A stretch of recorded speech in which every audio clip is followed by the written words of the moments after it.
Good evening. Good evening. I'm Donna, founder director of Race Talks, and right now we have what's called the Newcomer Welcome. And before I do the Newcomer Welcome, I want to thank the volunteers who are here. Can I get all the people who are the volunteers to please stand and wave at the audience? Thank you. You are not a volunteer, whoever you are at the door. He's cute, but he's not a volunteer. But anyway, they didn't do a very good job. So it's Bernie and Sandra and Stephanie and Shayna and Sophia and Carlos and who else?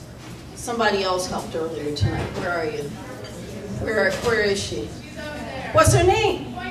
Point at her. I can't see her. Oh, well, she's eating. That's why I don't recognize her. So what's your name? Courtney. Okay, and we have wait people tonight, and this is not a joke. This is not a joke.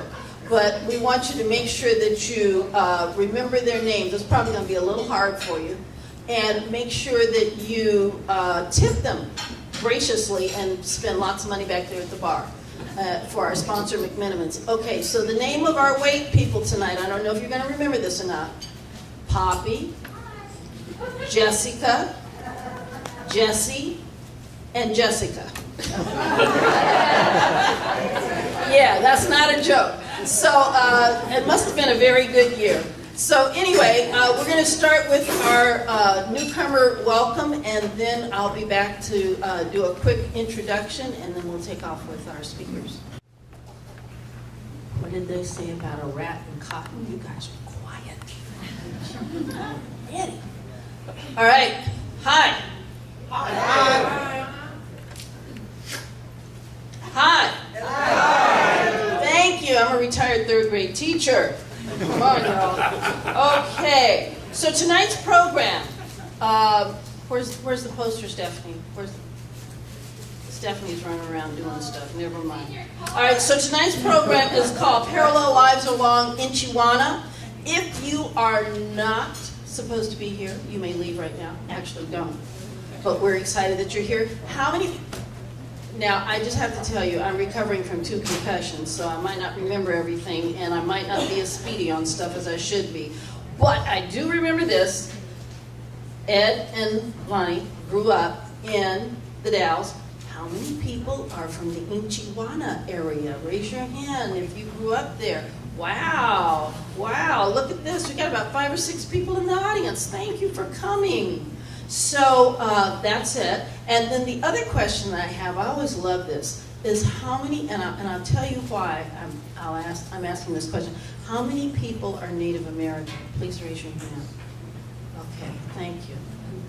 The first time we had a program with that was Native American, the first year we did Race Talks, we had every major ethnic group. And it was the most amazing thing. I thought, gosh, not many people came tonight who are Native American. And then I asked people to raise their hand, and almost 3/4 of the audience was Native American, but it looked like the United Nations. And so it's so amazing how we all are so mixed and from different ethnicities. I mean, you didn't know I was Italian, right? That was a joke. I'm getting a new audience. Okay, so our next Race Talks is August 14th, second Tuesday of August, and we're going to have the Candidates Forum, Portland's first African-American female city council member. One of those 2 people is going to be on the city council. And you know, I'm so doofus, I did not even realize, I mean, I know Loretta and I know Joanne, but it hadn't occurred to me that they were black. Don't ask me how. So, I mean, well, you know, I just know them. And then one day it hit me, we're going to have a black city council, a female, first one. Yeah. So next month we're having a forum, and they're going to come, and we're going to talk a little bit about being, what they bring to the city council that as a person of color. And it's really interesting when you, well, anyway, I don't want to give away anything, but anyway, they're coming. And I'm also going to invite Janelle Bynum, who is, how many of you know who that is? State representative who had the police called on her while she was canvassing. You know that one? I still can't get over that one. I call that, never mind. Anyway, okay. So, what else do I need to tell you? Oh. Yes, I talked about having a drawing. So if you look at your table in this little basket like this, and one person, this is real good for this person, there's paper to take notes, there's pens, there are brochures, please take those home. There is a little purse with a number on it, and in that little purse we want you to put donations, because I need to pay these people to speak, and I need for you to make sure that we have money to pay them. So please make a donation. And also, at the end of the evening, we talked about getting to know someone at the table, that people have business cards. You know, they always say, I would give you my number, but I don't have a business card. These are our business cards. And what you're going to do at the end of the evening, I want you to be eyeing people across the room. You might see somebody you think, oh, that's an interesting person. I think I'd like to get to know that person better. So, you know, who knows, this could be a date. So, this audience, do you have any hard liquor back there at the bar? We got to loosen y'all up, because I'm telling you. Okay, so you're going to be looking for someone, and then at the end of the evening, Joe here and I are going to do a little thing that will show you. We're going to have a drawing. And the drawing is for a $25 gift certificate to go to any McMinimans you want, you and the person that you have signed up with, and to get to know each other. So, be looking across the room. Maybe there's someone you'd like to get to know. All right? All right? All right. Yes, ma'am.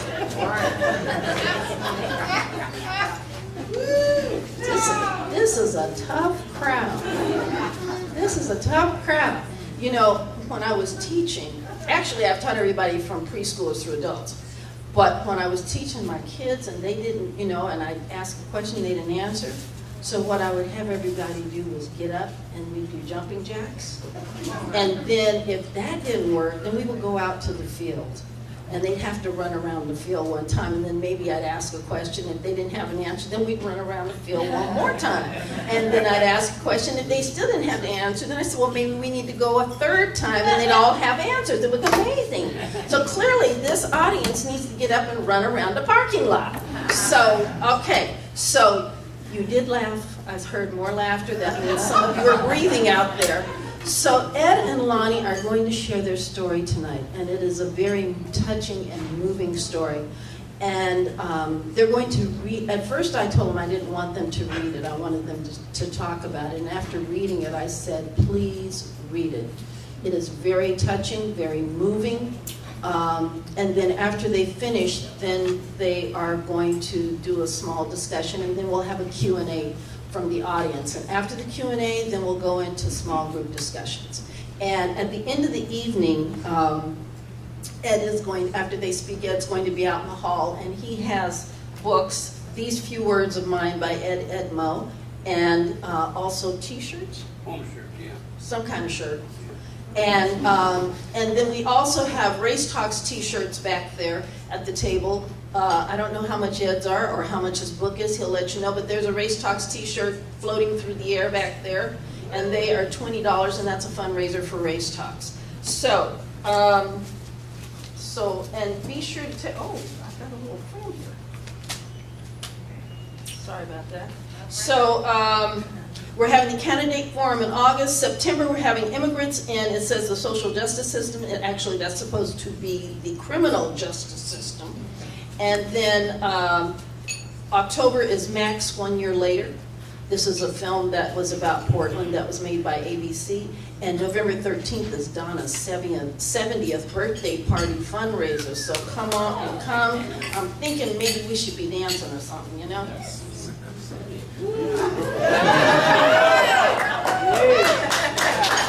I'm thinking I'm gonna invite everybody but you guys. So anyway, thank you for coming tonight. We're thrilled that you're here, and I'll be back, and I hope you will have eaten and have something to drink by then and ready to talk, okay? Okay. All right.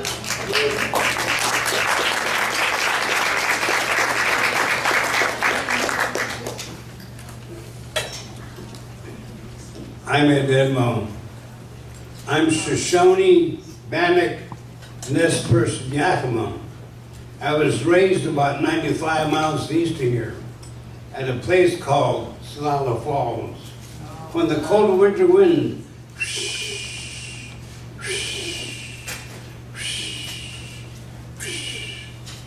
was blowing down the Columbia River Gorge from eastern Oregon, I'd be covered up with many quilts made by loving hands by mom, aunties, and grandma. There'd be the crackle of the fire in the wood stove. My father would tell me stories. I thought I was getting stories. I didn't realizing I was getting my culture handed down from generation to generation.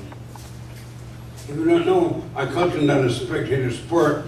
We ask you to come to a powwow, buy a beaver, buy a fried bed, eat, really finding case good. They even ask you to dance. So later on, you want to help me tell a legend, okay? Yeah, not gonna hurt. It'll be fun. You know, a long time ago, there was no Columbia River, but the Cascade Mountains, there was a great big lake. If we believe science, they talk about the Missoula flood, where a glacier melted up by Missoula, Montana, forming the rivers and lakes of the Northwest. But that's science. Want to know what does Indians say? Coyote took a big stick to the top of the mountains and dug and sang a powerful song. Everyone gets a stick up. I'm going to say it. Gets a stick up, everyone. Coyote took a big stick to that mountain and dug and sang a powerful song. I'm going to say it, everyone. Coyote took a big stick to that mountain and dug and sang a powerful song. A big stick to the top mountain and dug and sang a powerful song. Coyote took a big stick to top mountain and dug and sang a powerful song. Coyote took a big stick to top mountain and dug and sang a powerful song. And the water broke through from what Indians call Enchiwana, which means the big river, because the Columbia River is a big river, right? Animal people moved on to the riverbanks to be closer to the water. Oh, Coyote was proud of himself. He made Enchiwana. He saw they didn't have that much to eat. Coyote walked clear to the ocean. He saw many salmon swim in the ocean. He used his power, told the salmon to swim upstream. That's how Coyote made Enchiwana. That's why the salmon swim upstream. And that's a Caldwell legend. Thank you.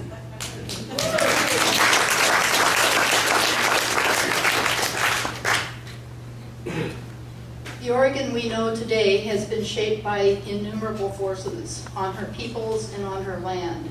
Often these dynamics have profoundly impacted both. Careful examination of relationships resulting from the cohabitation of indigenous peoples, European immigrants, and their descendants yields valuable lessons basic to understanding our contemporary Oregon experience, especially as it pertains to modifications of the natural world and the lived realities of her peoples. The European Americans who sailed up the river or who moved west in the 1800s settled on land which belonged to everyone and to no one person in particular until that time. The parceling of this land through grants of homesteads resulted in the phenomenon of private ownership of pieces of the earth by specific individual people. This process involved conflict, cooperation, and profound consequences for people and nature. The effects continue today. Descendants of native peoples and the immigrants struggle to live together in a depleted natural environment. We grew up in the mid-Columbia River area near the Dalles, on the border between Oregon and Washington. Ed is Shoshone Bannock, Nez Perce, Yakama, and lived at the fishing village at Celilo Falls until its destruction in March of 1957. Lani grew up just outside the Dalles, a descendant of an early settler family. Although we grew up in the same area and are the same age, our lives were lived in parallel fashion because of the differences in our ethnic heritage. Ed is a Native American, Lani is European American. Ed is a well-known storyteller, poet, and author. Lani taught philosophy at Oregon State University.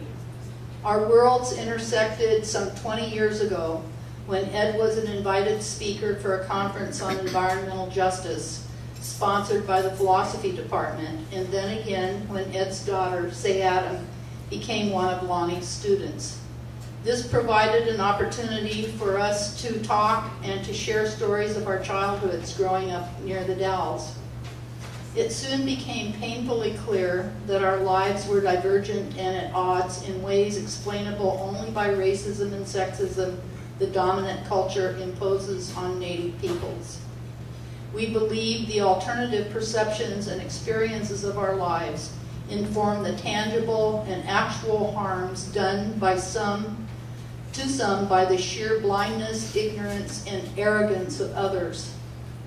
We have very different memories of growing up, living near the river, the destruction of Celilo Falls, the locally owned swimming pool, the Granada Theater, and the Dalles High School mascot. We grew up in the same geographical space, but lived in radically different worlds. Ed, his family, and other Native people have suffered profound effects of racism that Lani, her family, and most of the white people did not comprehend. We lived together, yet apart. We are estranged. I grew up in a house built by my great-great-grandfather in 1868. The land upon which the house and cherry orchard were located was deeded as a homestead. This acreage, like much of the North American continent, was considered empty and unused by the immigrating Europeans. I grew up with just this conception, but learned later that the local Native peoples had ceded millions of acres in the mid-Columbia area in an 1851 treaty. In addition to the cherry orchard, the Roberts family also homesteaded a wheat and cattle ranch running along the Deschutes River, lost to the family in the Great Depression. My great-grandfather served in the Oregon legislature in the 1920s, and the room at the back of the Congregational Church Sanctuary, opened for overflow crowds on Christmas and Easter, is dedicated to him as well. I was the fourth generation of my father's family to graduate from the Dalles High School. My roots are deep in the mid-Columbia region. I was born on the Duck Valley Indian Reservation in Hawaii, Nevada in 1946. My grandparents lived at Celilo, a fish village located at the falls, for some 15,000 years. Celilo was a central seasonal gathering site for tribal people throughout the Northwest. Walking in from what's now southeastern Idaho, Spokane area, Burns, Washington, Oregon coast, to fish, trade, and socialize. We traded Dantillium shells, buffalo products, wokas, roots, and stories. My grandma, it was Nez Perce, and my grandpa was Yakama. I guess that mom wrote grandma that I plan to go visit. It's been a long, long visit. We moved to the river when I was 6 months old. My home was the river. The river was a welcome playmate that never had to be called in for supper. The sound of the river was like a soothing to my ears, like a lullaby. The river was always my friend. I had been on the river for a long time, fishing, root digging, hunting, trading along Inchiwana, the big river, as it's called, the Columbia River. There were legends about white people coming. When we used Celilo and my family would talk around the dinner table with a warm, welcome wood stove. When you ran out of food, we went to the missionary's house to eat. I remember that it was always had a warm, welcome fire in our house. A house was built out of discarded railroad ties my father had salvaged from the Union Pacific Railroad, where he worked in the section gang. I remember being 3 or 4 years old, straw boss as it was. My half-brother Frenchie called me. I believe that even my straw boss of 30 fired my brother Frenchie a few times. I learned to read by coal oil lamp before I started first grade in the Dalles, Oregon. My mom would give me classic comic books. It broke my reading teeth on classics. The description of the destruction of the falls, Celilo fishermen. You made your nets and tested the knots, seeing that they held. Little did you know what was to hold you after the water falling over what used to be. Without a doubt, the single most tragic and traumatic wrong done to the mid-Columbia River and to the peoples who lived there was the flooding of Celilo Falls. Although both of us still grieve this tragic loss, the direct impact and experiences were radically different then and still today. When the government man came, it seemed like he had constipation all the time. He never smiled. It seemed like there were no children to greet him at the end of the day with a happy daddy, daddy. He was sure sourpuss. It seemed like the attitude of the government man, the many government men who came, same attitude of town folks, but they threw rocks with us with their eyes.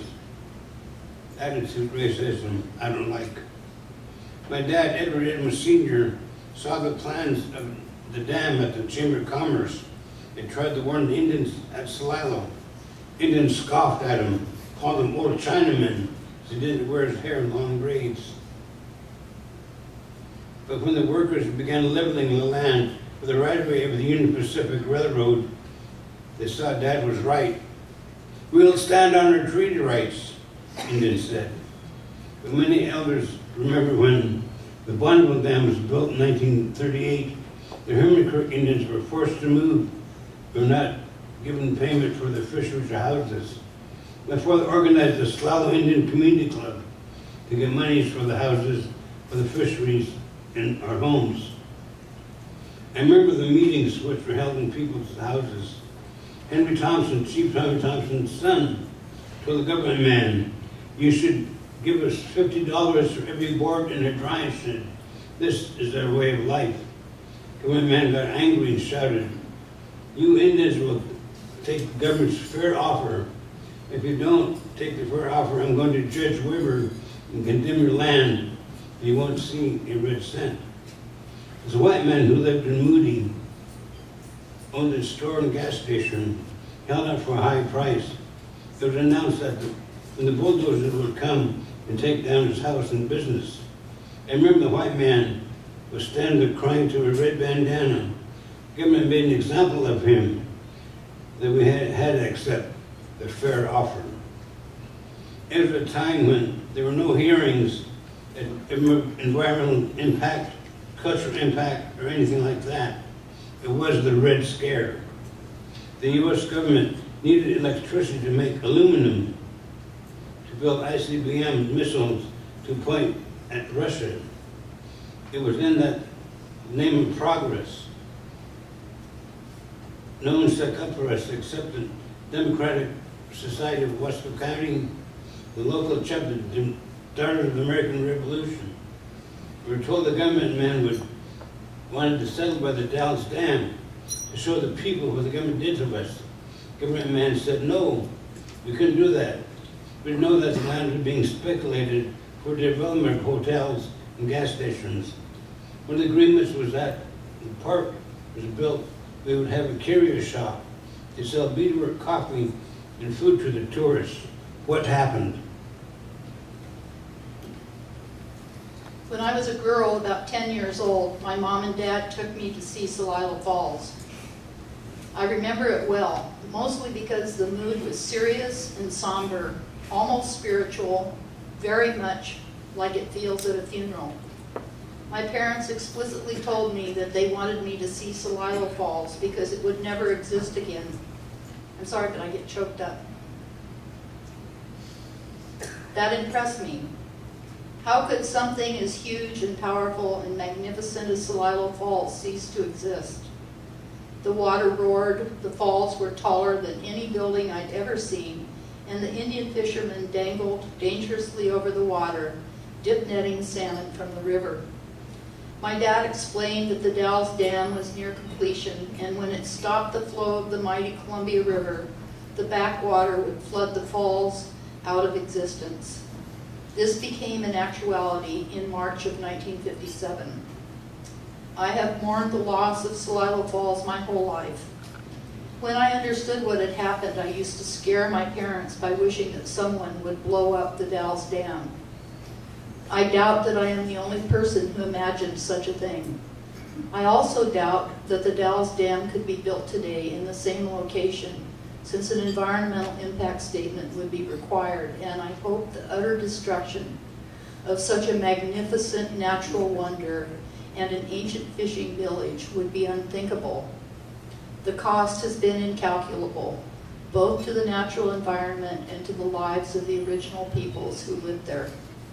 Not only was a 15,000-year-old fishing village destroyed, but the salmon and steelhead runs have greatly diminished to the extent that the federal government has proposed counting hatchery salmon in species populations. The dynamic flow of a living river has ceased, and in its place is a series of man-made lakes behind the several hydroelectric dams constructed to provide cheap electricity.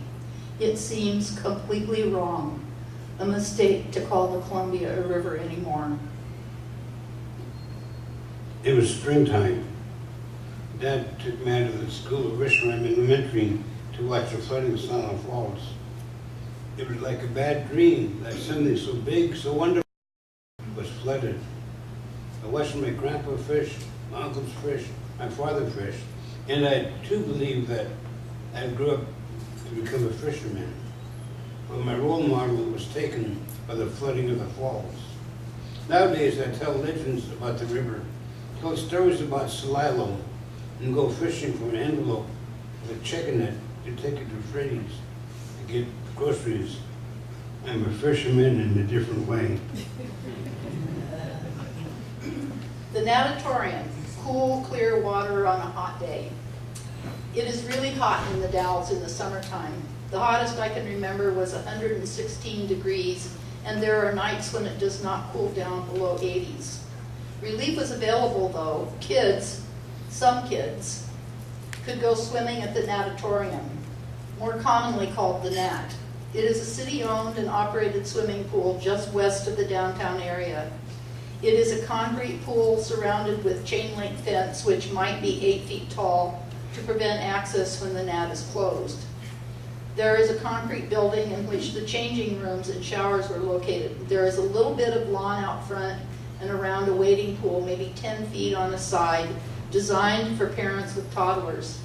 Like lots of kids, my siblings and I walked to the Nat nearly every day in the summer. As a child, I did not notice that Indian kids weren't swimming with us, even on the hottest days.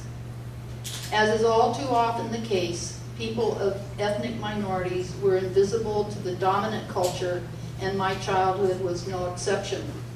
With shame as an adult, I recall that it simply did not occur to me to even notice that kids meant white kids, and no adult in my life pointed out this fact. I sometimes think I can remember Indian kids pressed up against the chain-link fence surrounding the pool, looking in at us splashing around for hours in the cool water. I don't know whether this is actually a memory or the result of the guilt I feel.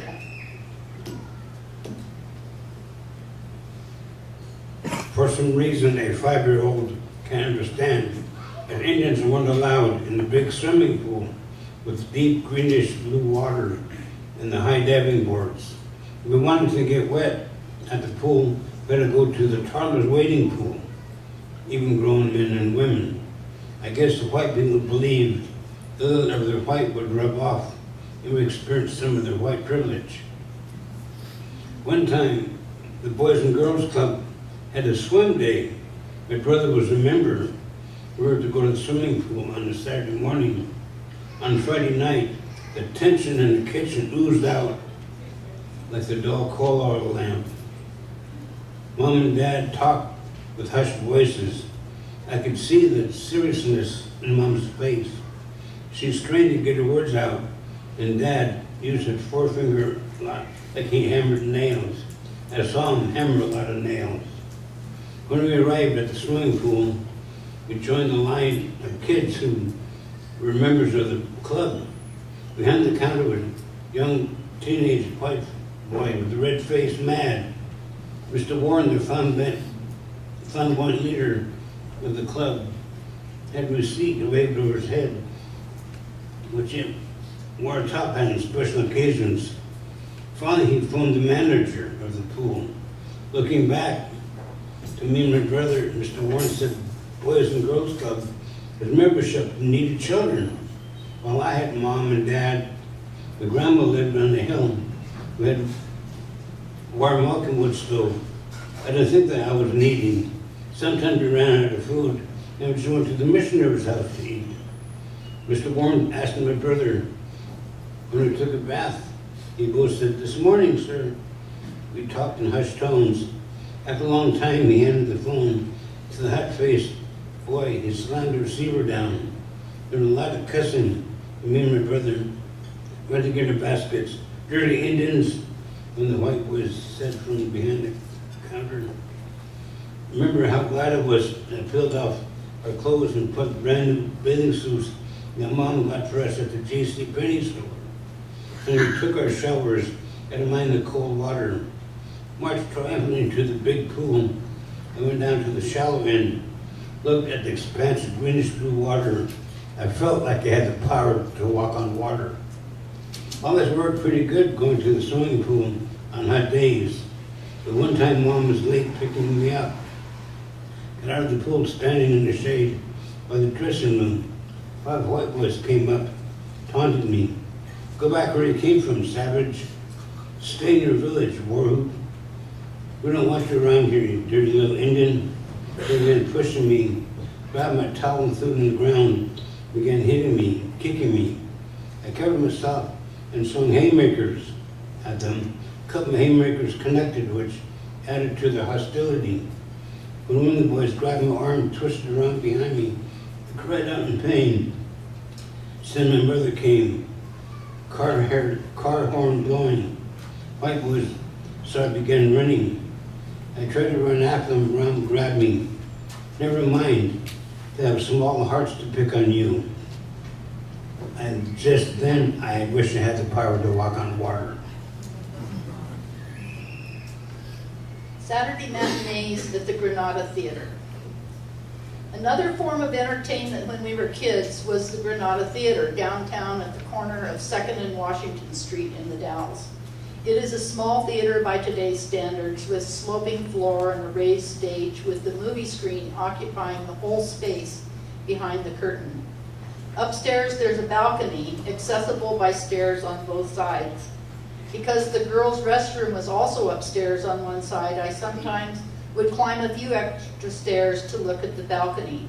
It seemed mysterious to me, and someplace I always wanted to sit but never had the nerve to do so.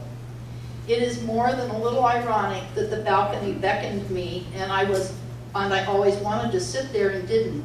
Yet it was the only place Native people were allowed to sit. In the 1950s, the Saturday matinees drew a lot of kids. If my memory served me well, most of the movies were westerns with Roy Rogers, The Lone Ranger and Tonto, and Hopalong Cassidy and others, replete with cowboys and Indians storylines.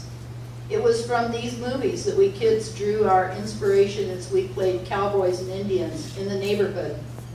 In retrospect, I can recall that no one wanted to be the Indians. The littlest kids had to be the Indians because the cowboys were always supposed to win.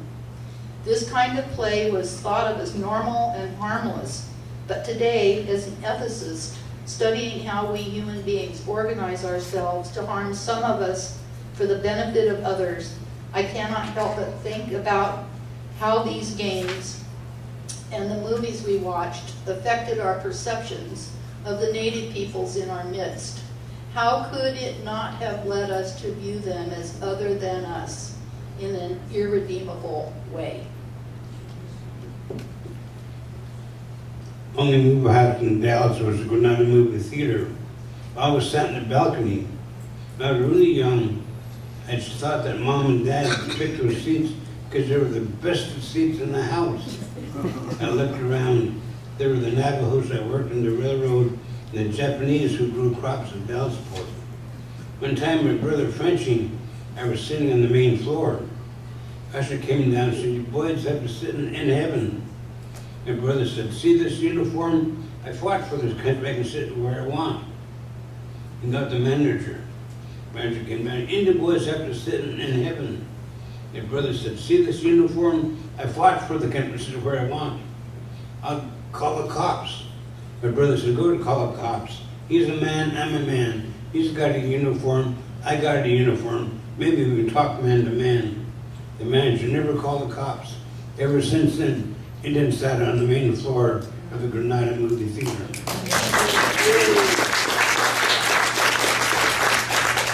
The Dalles High School Indians. They aren't the Indians anymore, but the Dalles High School Indians. Sports team uses of Native Americans as mascots is under consideration all over the United States, and a lesson I use in my ethics classes. I have had to tell my students with chagrin that my own high school was the Dalles High School Indians, and worse, the mascot was Chief Wahoo, a grinning cartoon caricature of an Indian complete with feather. The Portland Oregonian newspaper stopped using such names in the early 1990s, but my high school and others in the state of Oregon have continued native names for their teams. Early in May 2005, the Enterprise School student body voted to quit using the Savages as their mascot, and the school board supported the change. In the spring of 2004, the school board in the Dalles was busy combining two school districts. In 1963, the Chenoweth School District had opened its own high school, Watonka, and we students who had gone to school together for years were split into two groups, the Watonka Eagles and the Dalles Indians. In the recent process of rejoining the two school districts, the name of the new high school and its mascot became heated topics of debate. I decided I had to enter this discussion, so I wrote to the school board chair regarding my wish to have the high school stop using the name Indians, and especially to stop using Chief Wahoo's logo. I enclosed articles my students read in critically analyzing this debate, and asked that he share my concerns and the reading material with the rest of the school board. The controversy raged on for months with petitions both for and against the Indians, polls of students in both high schools, public testimony from many interested townspeople, and apparently a great deal of communication with individual board members, one of whom said he'd received more than 80 emails. The central argument of those who wanted the school district who retained the Dalles High School Indians was to preserve a proud history. I am a fourth-generation graduate of the Dalles High School, and it was my express view that there was nothing whatsoever in the historical records encompassing the Indians in the community which was worthy of pride or preservation. To the contrary, the historical past was shameful. Several different decisions about names and mascots were made and rescinded. Only two of the board members ended up agreeing with the view that I and others held. In the end, on June 23, 2004, the school board voted to name the high school the Dalles Watonka Union High School. They adopted the Eagle Indian as the mascot. My brother and I were mascots of the Dalles High School Indians basketball team. I'm not sure what it was that got to the arrangement to become mascots.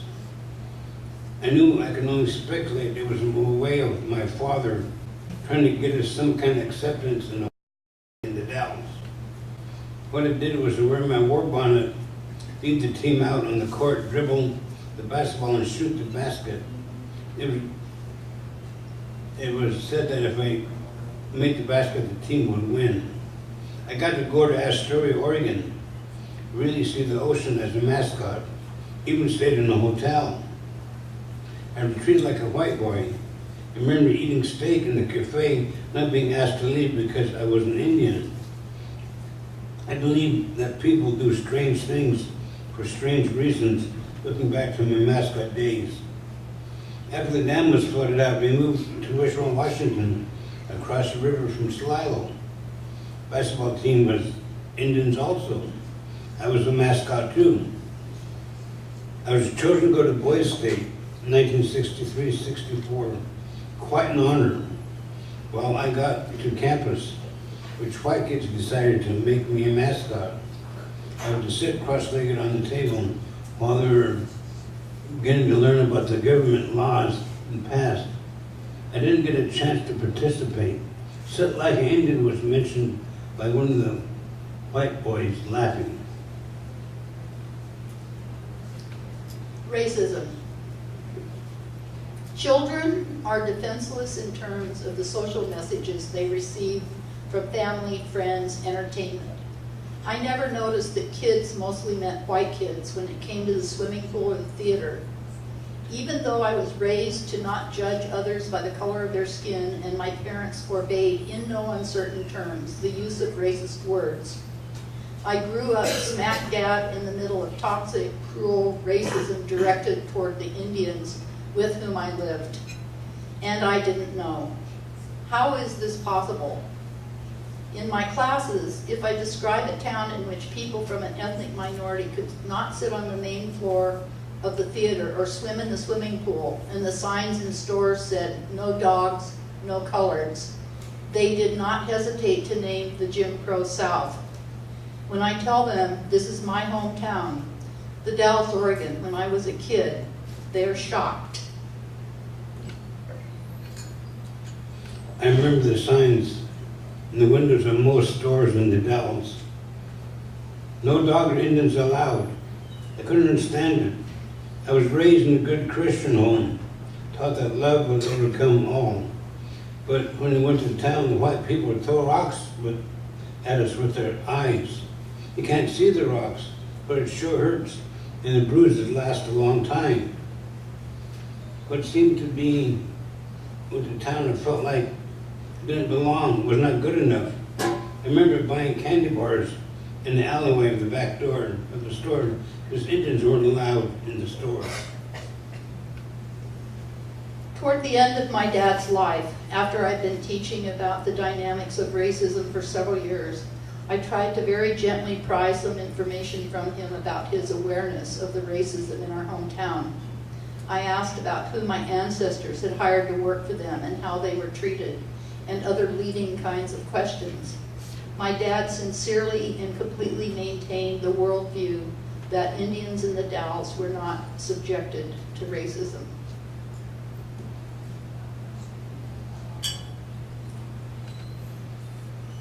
There was a vicious prejudice against Indians in the small town where the fishing village where I grew up.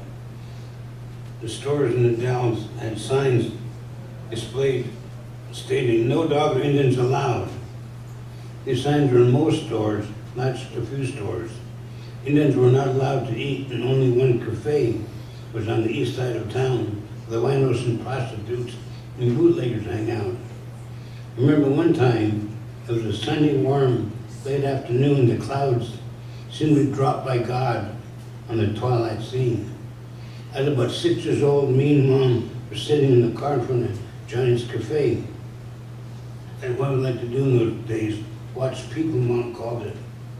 Well, it was that time that Mom gave me instructions, which store I could go into by myself, which store I could go into only with an adult, which stores she pointed with Libby across the street to the drugstore. Don't go in there. It's the upper crust store, meaning the rich people in town. When Mom wanted her hair done, she had to go to the home of the beautician because she was not allowed in the beauty parlor. I remember when I was an Indian in stores, we'd be wait. The white person came in, they quit waiting on us, wait on the white people. When the white people came in, they'd wait on the other white person. I remember we weren't allowed to try clothes on. We had to guess at the size and buy it. How is it possible I didn't notice any of these things, any of these wrongs? Why didn't my parents tell me about the injustices towards the Indians right there in our town and warn me not to ever treat another person like that? They told me explicitly to be fair and kind to African Americans, at that time Negroes, and Mexicans. Why is it that the wrongs most present in our everyday lives are the very ones most difficult to see? Is it because they are so ever present everywhere that they become like the air we breathe? Invisible? Is it because I am European, American, white, so that my privileged place in my Oregon hometown meant I didn't have to notice? That those of us who do not receive the cruelty of racism, even those of us who are the perpetrators, are obvious or are oblivious? I can't go home to a small-minded society which I couldn't find a girlfriend. I remember I liked this white girl and believed she liked me. When I came back to her house, she went inside and her mom looked out the window. She said that she couldn't be with me because I was an Indian. I remember walking and crying all the way from her house on the hill to downtown. I was walking and crying, feeling less than. I can't go home. Over where my house used to stand, there's a freeway.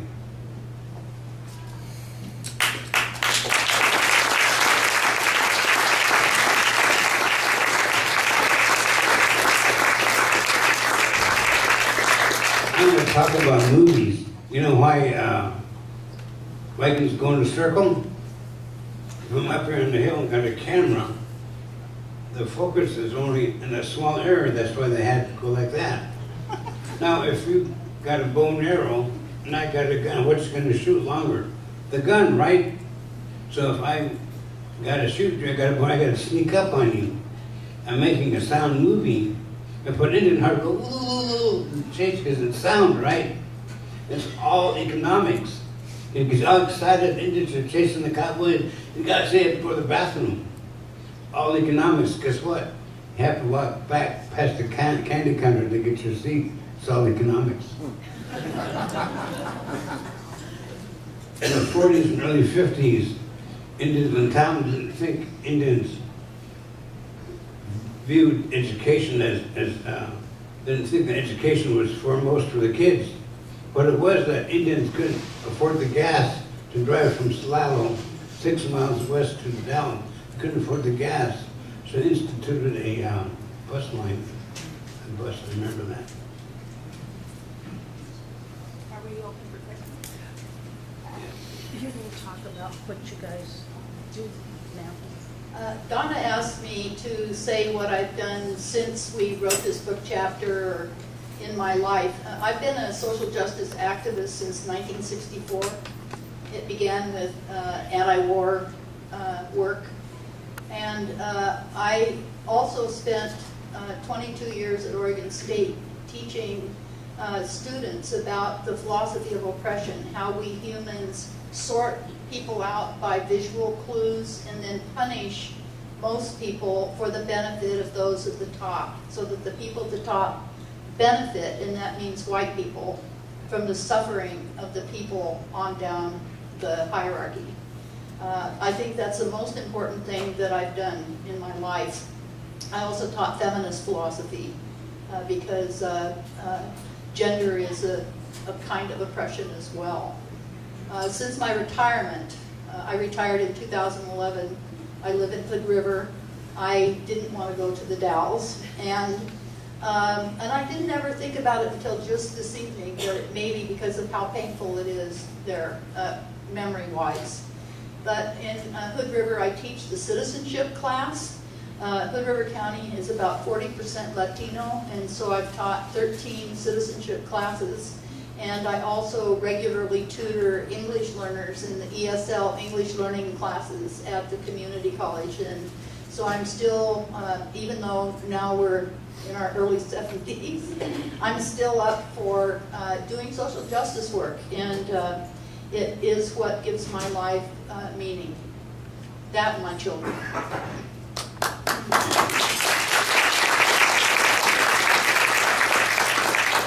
I'm an old radical.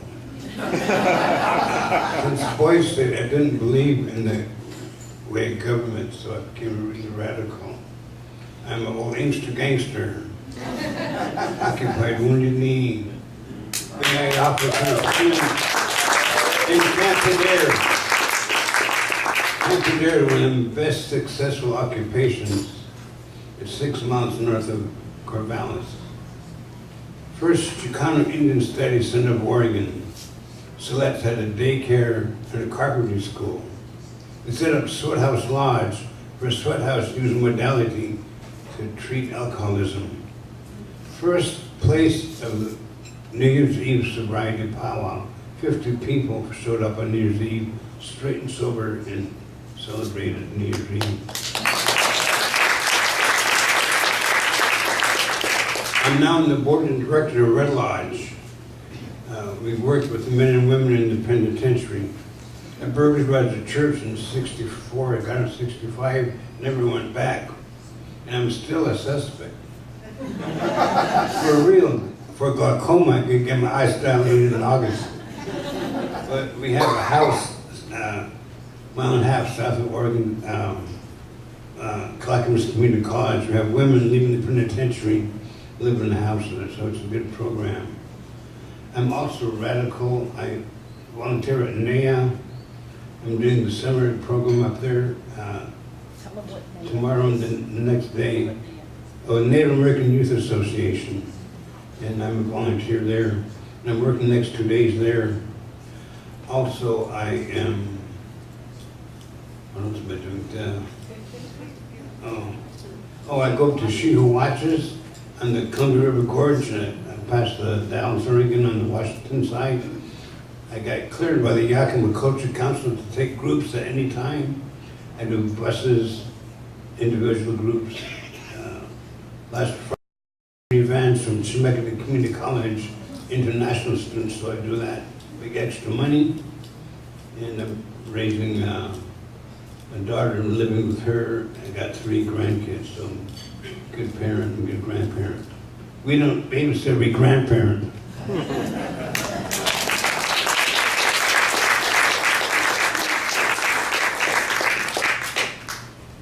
So this is a time, if you have a question, please come forward, and because if you ask your question from the floor, no one else can hear it. So if you have a question, please come forward.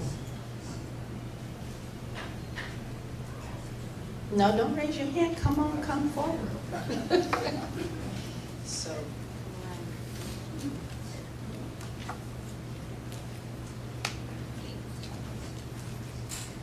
This question is for Lani. When did you first realize that you or your family were racist?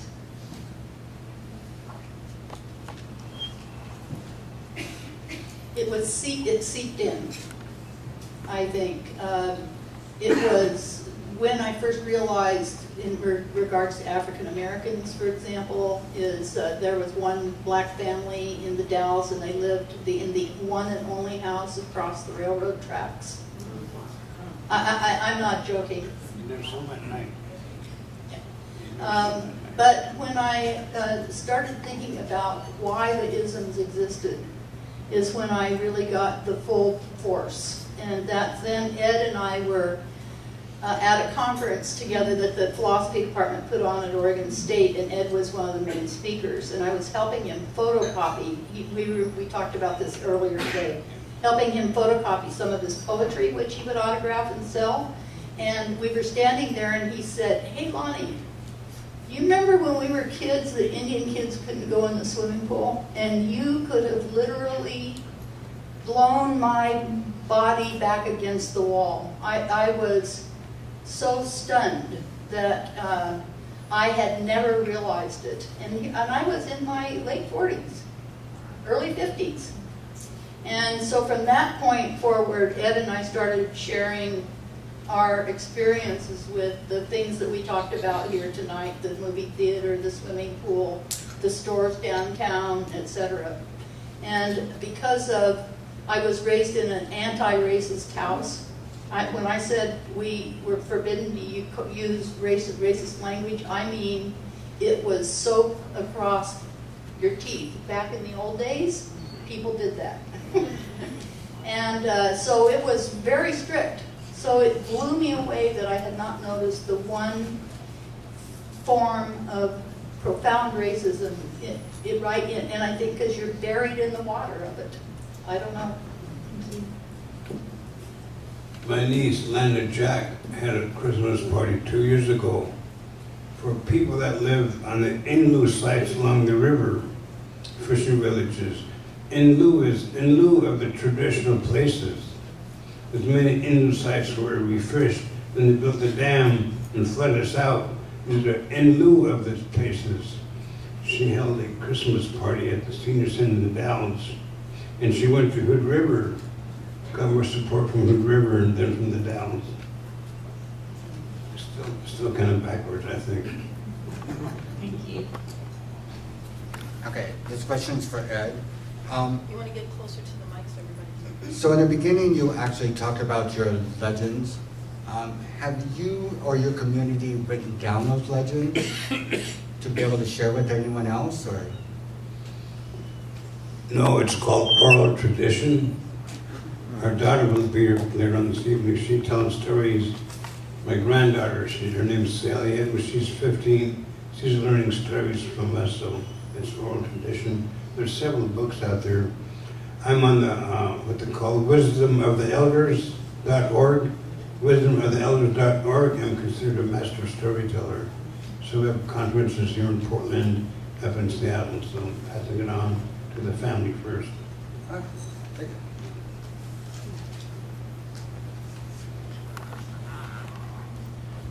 This question's for Ed.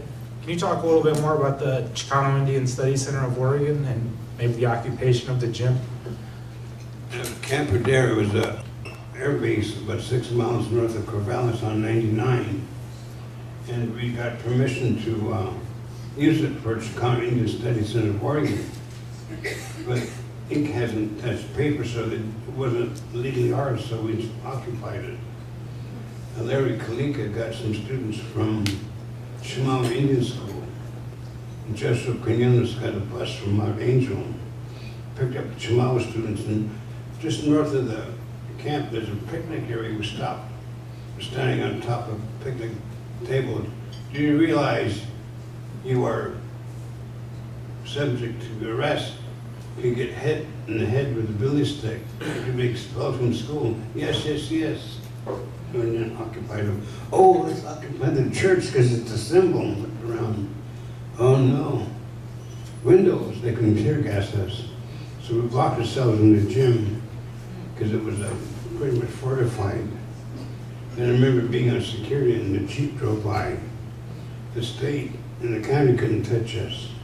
We were flying out of federal marshals to come bust us. But then we settled with them. The first Chicano Indian Studies Center of Oregon, John Spence, Sidney Stone Brown, me, Joseph Quinones, Larry Kalika occupied it, and we'd have to bring in food and more people. I was Peter Salinger. I had Air Force cap with scrambled eggs, and I'd go out and I'd read a press release. It wouldn't answer any questions, but it was a good occupation. That was in 1973, after we occupied BI here in Portland. So I just wanted to clarify, there was a segment in the story where you were talking about the Daughters of the American Revolution, and I thought I heard you say, and I can't remember whose segment, that they were in support, so I think that was yours. Can you talk about that? That shocked me. Yeah, seriously.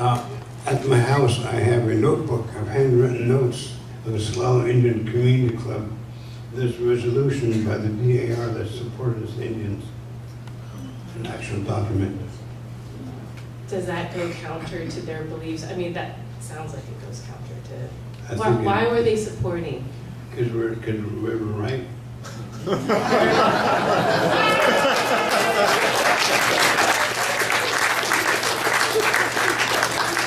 When the Siletz got the restoration for the tribe, they went to Washington, D.C. And Art Messer is a short guy like me, and woman said, why do we have to do this instead of really talking? I said, because it's right. But Indians, we have made treaties with the government. And when they terminate you, the government ceases to provide services. It's not that we're not Indian anymore, we're still Indian. They refuse to live up to their part of the bargain. That's what termination is. The reason Shana asked the question about the Daughters of the American Revolution is because traditionally they have been very racist. And there's the tradition of a very famous photograph of Marian Anderson singing on the steps of the Lincoln Monument. And the reason she sang on the steps of the Lincoln Monument is because she was supposed to sing in the hall of the Daughters of the American Revolution, and they refused to let her sing there because she was African American, or colored, as was used at that time. So when I heard Ed say Daughters of the American Revolution, my head about snapped off on that one too. So I just wanted to give some background as to why Shana asked that question.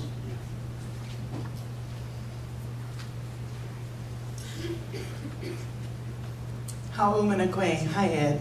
And hello, Lani. I really appreciate both of your stories and what you're reading. I just want to know, how can you keep telling your stories? Because I felt a lot of the pain as you read, and I know a lot of people here. How do you continue to keep going and tell your stories, as painful as they are?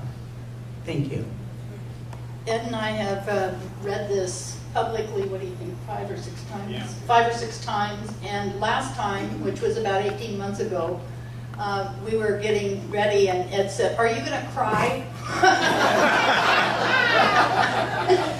And it was the first time that I was able to read the part without actually breaking down crying. And tonight I had, you could probably hear, I assume, the lump in my throat at various points.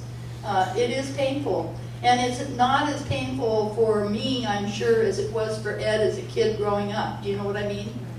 How can you keep talking about this? Well, I really hated white people. I really did, because the way I was treated.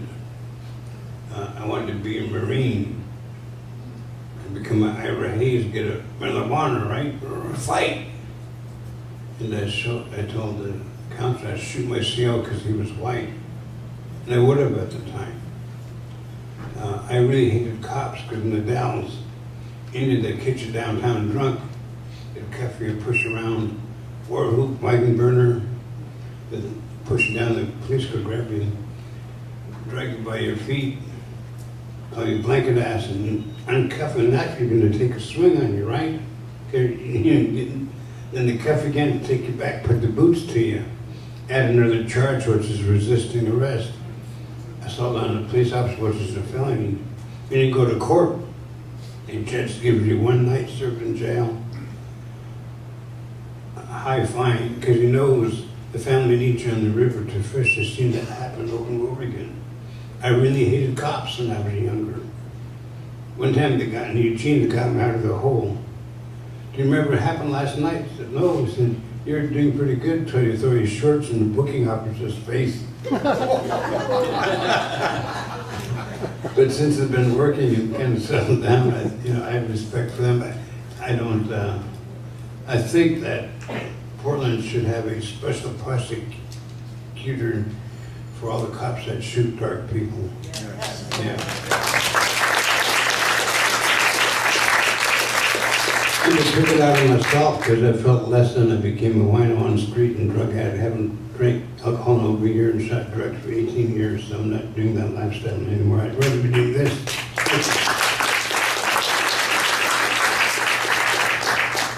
So, Ed, you mentioned elementary school, and I know you mentioned also later that the community formed a bus because you couldn't afford to drive to the city center, evidently.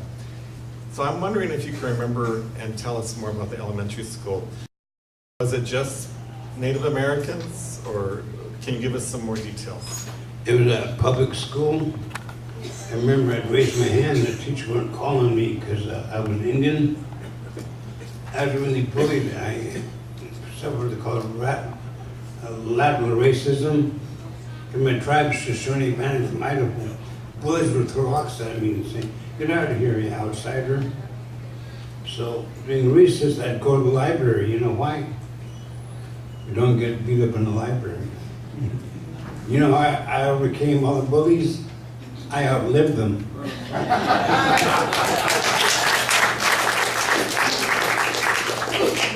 Okay, I understand there's a class from Pacific University here. Where are you? Raise your hands. Oh, yay, boxers.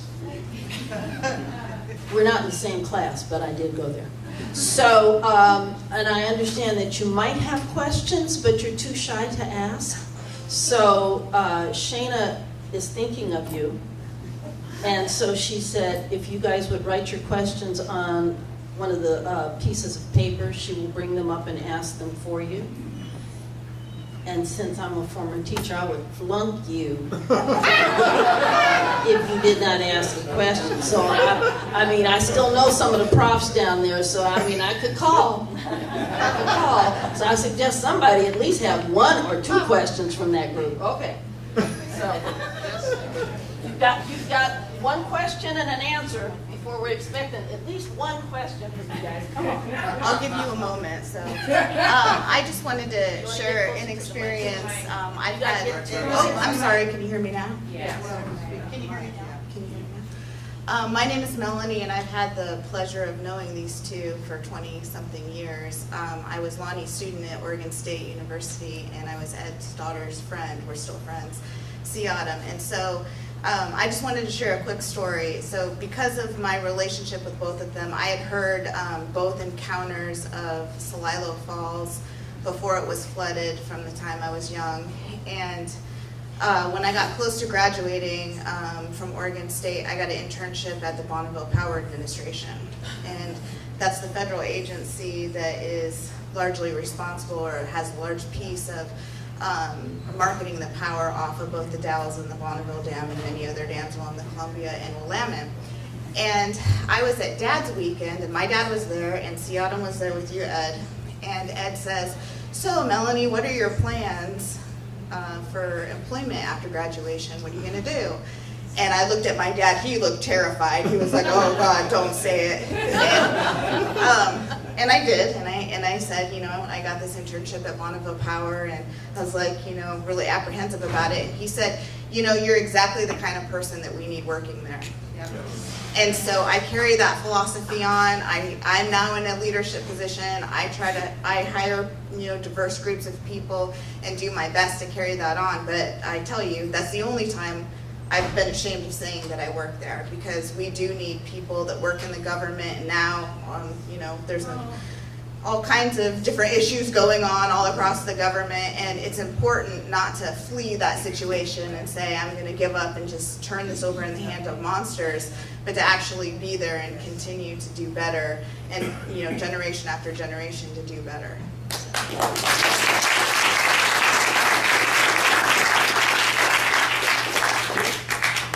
All right. I've got one. Jeff's got his question, then Shayna's gonna get the question from Pacific people, and then we're gonna go to discussion groups. I'm going to read for you. Yes.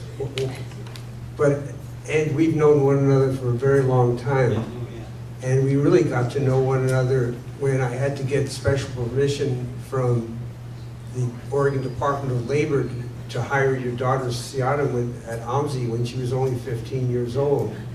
And one of the things you've just kind of brushed over, your role as a father, and you, I have to say, have produced an outstanding daughter who has done amazing things and continues to do so.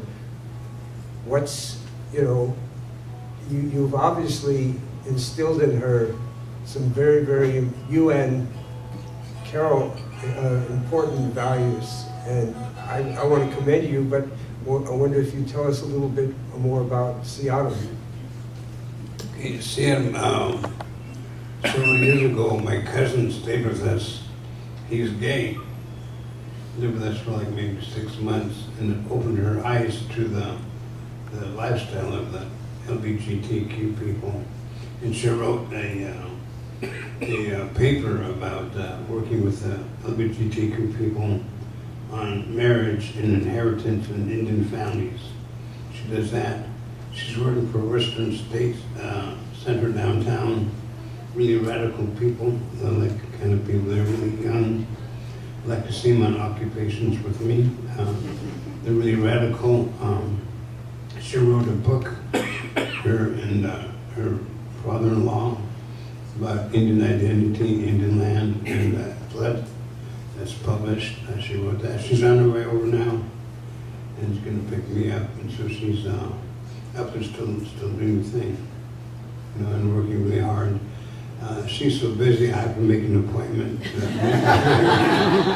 Yeah.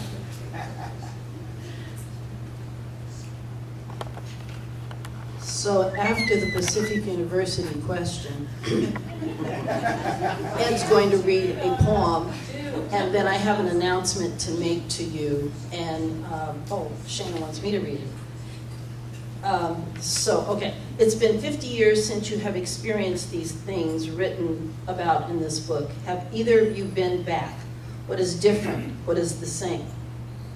Ask the question that's on my no. What is different? What is the same? And what's it like writing memories with a member of a dominant group for you, Ed? Really, I didn't understand the racism as I felt it, you know. I worked with young artists in the school, Assembly Sergeant in school, some of my professional Indian. They and Indian Youth Association has a professionals night where they drink wine. I'm going to start a Native American professionals night where we don't drink wine. I have to make changes.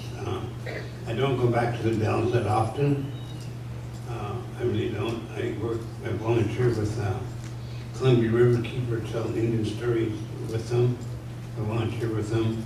Salem was on their board of directors for a while, so we're out there making changes in a positive way.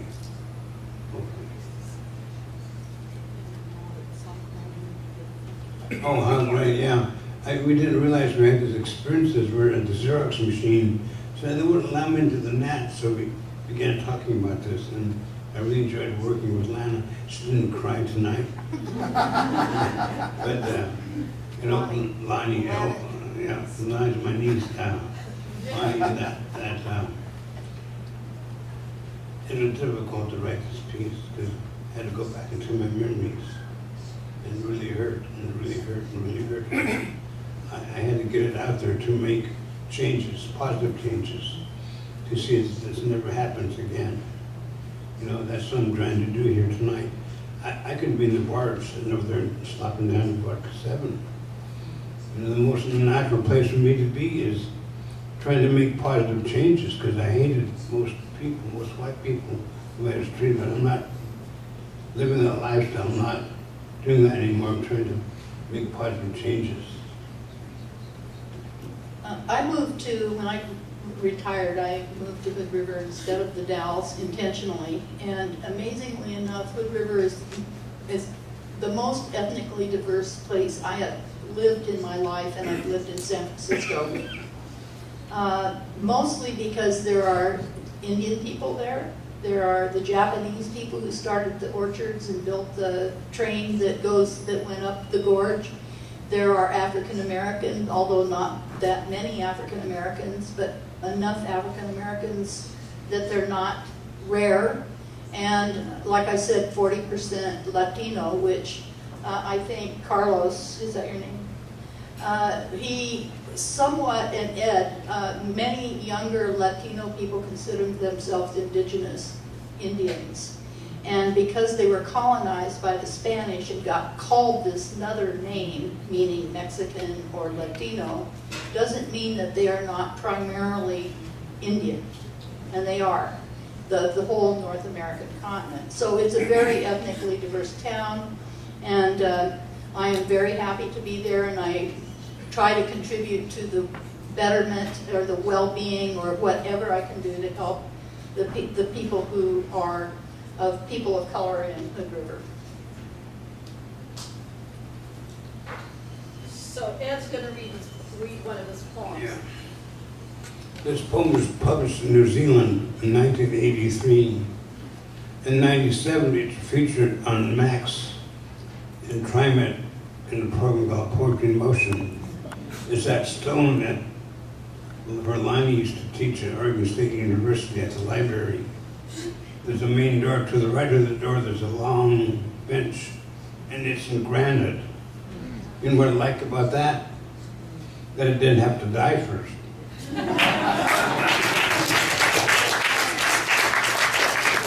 Because most poets that have poetry in granite, all the white guys, not women or Indians. Indian education blues. I sit in a crowded classrooms and learn how to read about Dick, Jane, and Spot. I remember how to get a deer. I remember how to beadwork. I remember how to fish. I remember the stories told by the old, but Spot keeps showing up, and my report card is bad.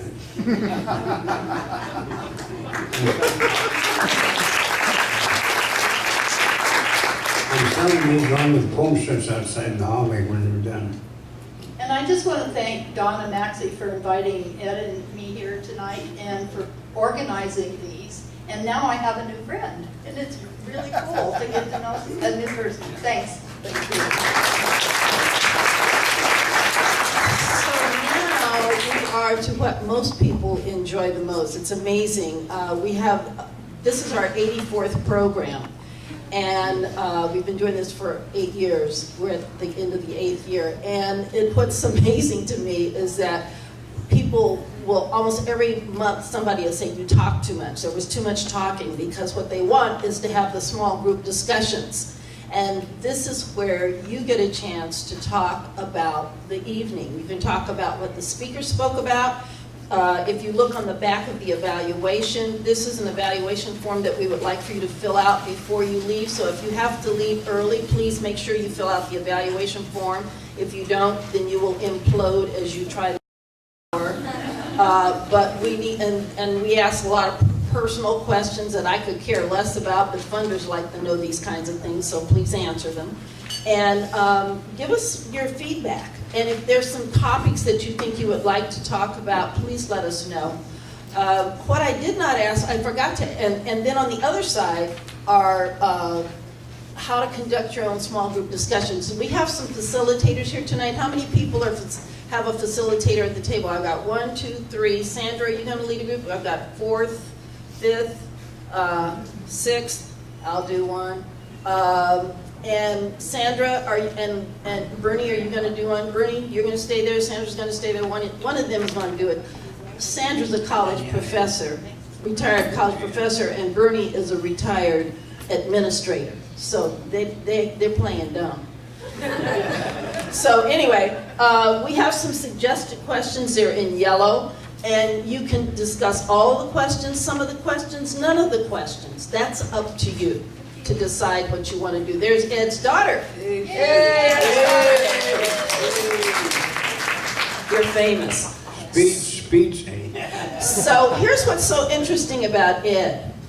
Very few Native people come to race talks. The reason very few Native people come to race talks is because at NAIA, Ed helps conduct the Elders and Youth program, and it's on Tuesday night.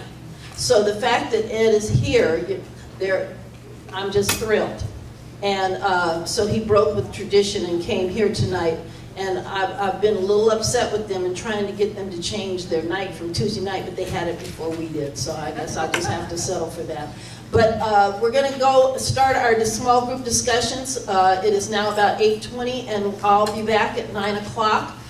Be eyeballing somebody across the room, and we will start our discussions. All right, thank you very much. I'll be back at 9.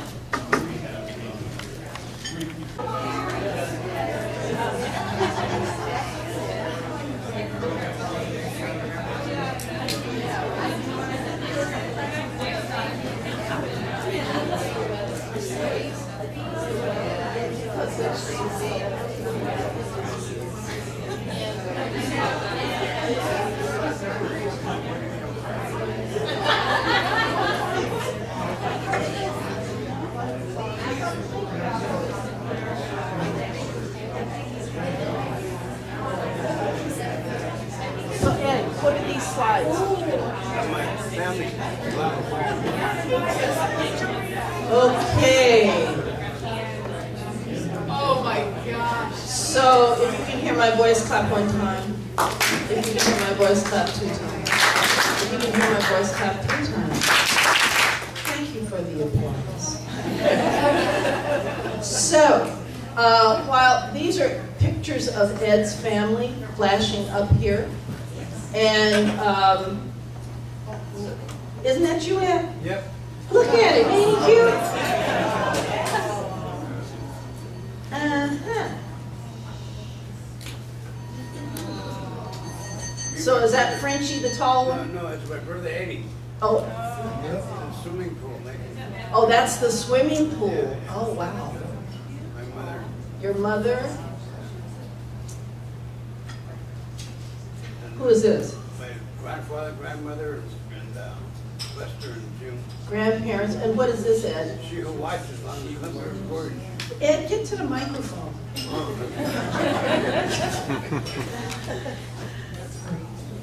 That's a trade network. We walked and traded. Then we had 2 kids. And so it's true to take my picture. I'd charge them a dime. If they had camera bag binoculars around the neck, I knew they're rich. I charged those people a quarter. At that time, I could buy 5 pieces of bazooka bubble gum, ball and pop, candy bars, still change left over. Those were the good old days. An entrepreneur by the time I was in the 1st grade. India lived in 2 longhouses along the river, maybe 3 or 4 families. Had to learn how to get along. You can go get 30, 40 pounds of salmon in one afternoon. My dad built a house out of railroad ties. That's my brother. That's my house. I really can't go home because I-84 literally runs over the top where I used to live. Old school fishing. Henry Thompson standing at Tom Frank Yelp sitting down. It's old school fishing. My father fished me 65-pound salmon in 1948. They called them June hogs because they came down in June. They're now extinct. My brother catches his first salmon about 10 years old. My uncle, Caleb, he was a First World War veteran. When they allowed Indians into restaurants, white people would stare at us. He'd juggle biscuits and give them a show. Pretty funny guy. And Dad with the fish again. Celilo Falls, you'll never see that. I'll float it out now. My dad making a net. I have t-shirts outside for sale. My dad making a net in the Celilo fisherman poem, the one I read from the book. My mother and father posing in 1953 took first place at a photography conference in Chicago. I thought because Dad had Johnson & Johnson on his thumb. Really, it was a first 35mm slide blown up to a large print. That's why it won. Then me and my father, I wrote a hokey poem I usually sell. I didn't bring it tonight. Maybe I'll bring it next time. Linda Mianis and Chief Tommy Thompson and Ford Thompson. She's in recovery also. I said, look, you're picking your nose. I teased her. Really, there was a doc off camera and she wanted to play with it. Her grandma said, pose. She started crying. Me and my brother getting ready to go play. And my brother getting ready to go play by a house. The tongs up there are ice tongs. We'd go to the store. Wednesday was town day, get food.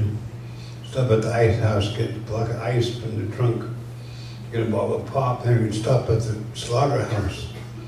Mom, aunties, and grandma had a bucket with them. We'd get free tripe. I can't stand tripe. I don't eat menudo.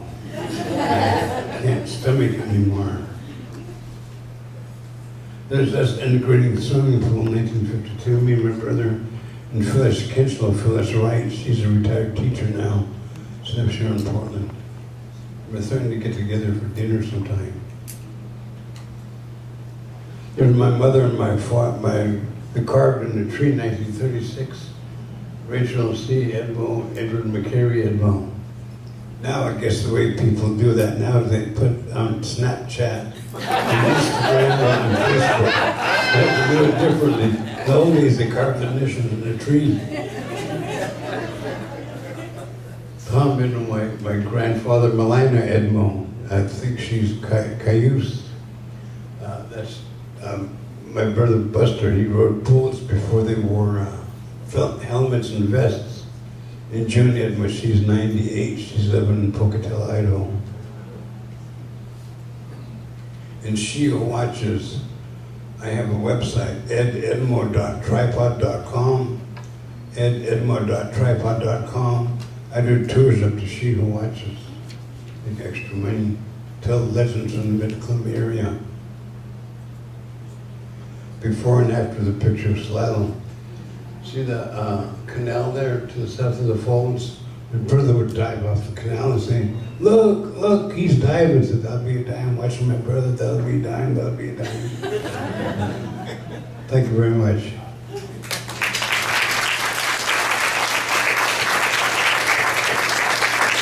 And that books and poem shirts out in the hallway. Thank you very much. Okay, so now's the time. Did you find somebody across the room that looked interesting? Did you people fill out your evaluations before you leave? If you don't, you will implode at the door. Don't forget that. I don't want any blood all over the place. And here's what I'd like for you to do. Find somebody that you think you'd like to go share a meal with and exchange cards. So, Mr. Mike, do you want to come up here? All right, this is how you do it. All right, so this is my card. Except I noticed that Sophia only put out hot pink cards pretty much, so pretend that you have a different color card. I'm going to write my name and my phone number and my email on this card. I'm going to write my name and email on this card. We are going to exchange cards. Now I have his contact information. And I got her information in my pocket. And now on a third card, which is hot pink, we're going to write Donna and Mike. And then we're going to come around with this little basket and put those in there. And we will have a drawing to see who gets the $25 gift certificate. Now, the other thing that we're going to do, I want to thank Stephanie and Shana. Shana and Stephanie, would you please stand for a moment? Would you hurry up and stand up? Thank you very much. Shana is my daughter who looks exactly like me, and Stephanie is my adopted daughter.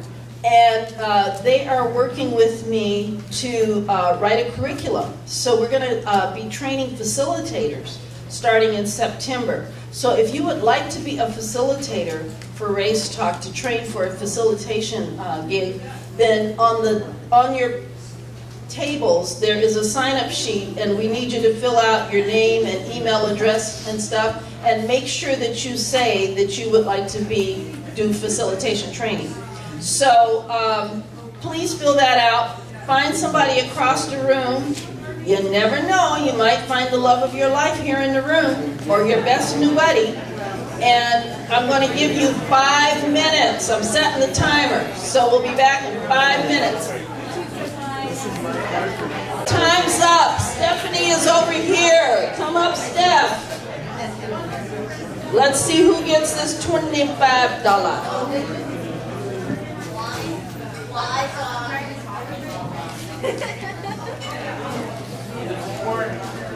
Okay, everybody done? Going once, going twice.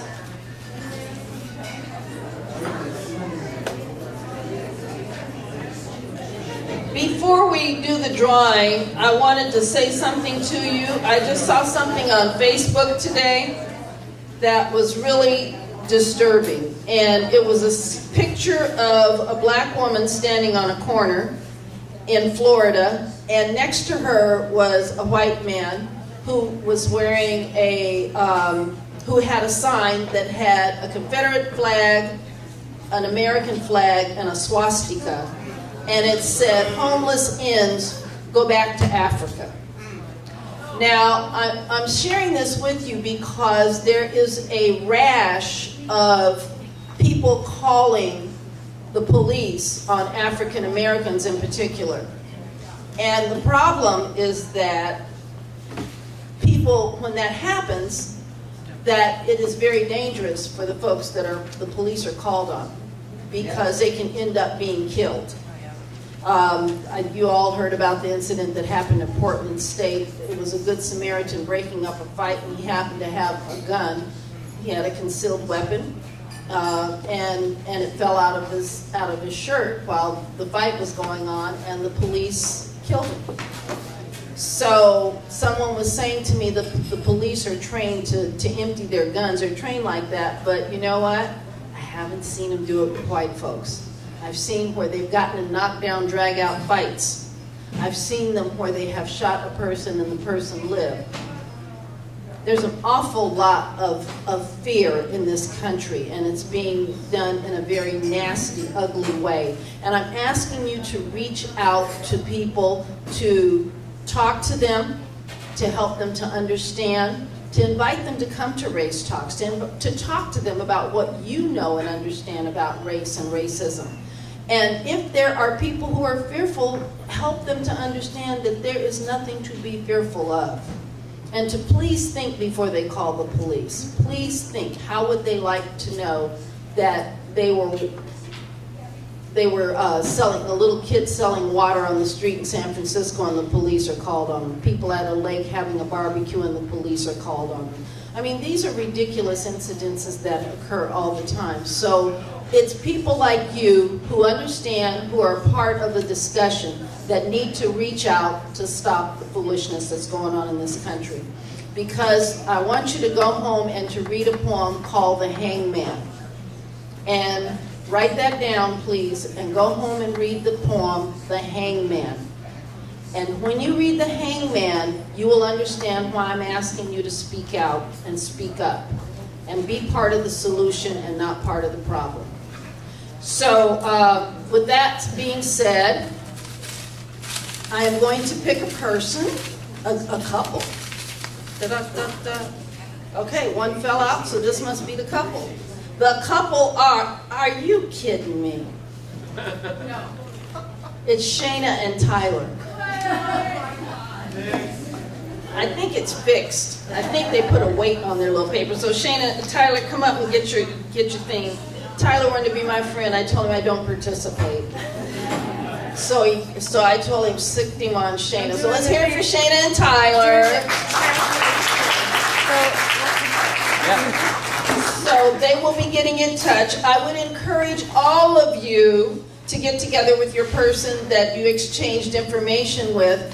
And we're going to start a new thing on our website where we take pictures of people, where we're going to ask people to take a Race Talks brochure. And if you and your person get together, then take a picture of the brochure and send it to the website, and then we'll have a drawing every month for people who have participated. So see, you can still win. All right? All right, so next month our program is Candidates Forum, Portland's first African American female city council member. That will be August 14th, 6:45 to 9:15. We look forward to you coming. Thank you very much, Poppy, Jessica, Jessica, and all the volunteers. And thank you all for coming. Hope to see you next month. And thank you, Ed and Lani.